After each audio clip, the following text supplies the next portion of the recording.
Crazy Rocket, now available on PMBet.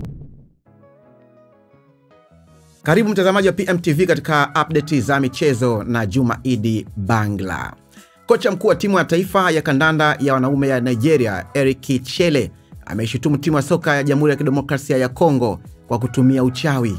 Timu ya Kongo ilishinda Nigeria kwa mikwaju ya penalti 4-3 baada ya mechi hiyo ya mchujo ya Kombe la Dunia 2026 kumalizika kwa sare ya 1-1 katika muda wa nyongeza na muda wa kawaida. Akizungumza baada ya mechi hiyo, Chelle alidai kuwa mtu mmoja wa timu ya DR Congo aitumia aina fulani ya uchawi ambapo ulisaidia timu hiyo ya Leopards kushinda dhidi ya Nigeria.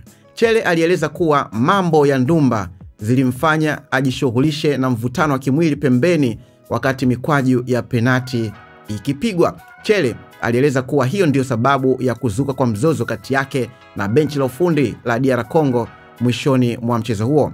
Hapa nikinukuu, anasema kwamba wakati wa mikwaju ya penati, jamaa kutoka DR Congo alifanya uchawi kila wakati. Kwa hivyo hii ndio sababu nilikuwa na wasiwasi kidogo baada ya mechi hiyo, alisema. Baadhi ya wafuasi waliojitokeza katika mitandao ya kijamii kujibu madai hayo, huku wengi wakitoa maoni yao katika mitandao ya X, zamani Twitter, Facebook pamoja na TikTok, wakiwa na maoni tofauti. Lakini wengine, baadhi ya mashabiki walipuuza madai hayo kama visingizio, na wengine walifanya mzaha kuhusu VAR kwa kusema VAR kwa juju. Na wengine walikuwa wachache, wafuasi wachache wa Kongo walijibu wakisema timu yao ilishinda kwa uwezo wao na sio ndumba. Hivyo ndio vimbwanga ambavyo kocha wa Nigeria alishutumu DR Congo kusema kwamba wanatumia uchawi katika mchezo wao wa kufuzu Kombe la Dunia, na Kongo ikisonga mbele katika hatua zinazofuata.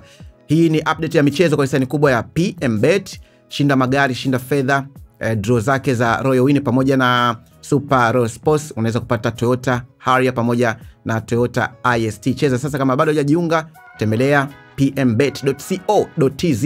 Mimi naitwa Juma Idi, kwaheri.